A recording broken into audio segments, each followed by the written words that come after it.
తావో జగన్కి అంత బలాన్ని ఇచ్చినట్టు. అది అవును. నువ్వు చూసుకుంటే జగన్ని చూసుకో, జగన్ని ఎలా చేసుకోవాలో చూసుకో.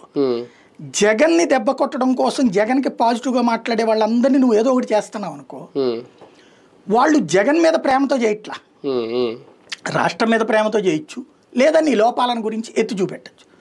నీ లోపం ఎత్తి చూపెట్టినోడల్లా జగన్ మనిషి నువ్వు క్యాలిక్యులేట్ చేసి వాళ్ళని హింసిస్తే గత్యంతరం లేక జగన్ దగ్గరికి వెళ్తారు. 2019లో జరిగింది ఏంటి, 14-19 మధ్యలో, ఆ 18-19 మధ్యలో చాలా చిరాకు తెప్పించారు చాలా మందికి. ఈవెన్ బీజేపీ సానుభూతి పరుల మీద కేసులు పెట్టడం, జనసేన వాళ్ళ మీద కేసులు పెట్టడం, ఇదంతా అయినా కూడా పవన్ కళ్యాణ్ జగన్ని కొడతామని చెప్పాడు. కానీ వాళ్ళ కార్యకర్తలు వాళ్ళ అభిమానులు జగన్ కొట్టేశారు. ఆ తర్వాత చేతులు ఎత్తండి ఎంతమంది ఎత్తారు, ఎందుకని చెప్పారు వాళ్ళు, వాళ్ళ హింస నుంచి తట్టించుకోవడానికండి అన్నారు. అంటే ఏంటి, నువ్వు అణచివేత అన్నది రాజకీయాల్లో మంచిది కాదు. తాత్కాలికంగా సంతోషం ఉంటుంది. జగన్ అంటే చంద్రబాబును అరెస్ట్ చేసినప్పుడు సంతోషపడ్డాడు, కానీ తర్వాత ఇంపాక్ట్ ఎట్టొచ్చింది.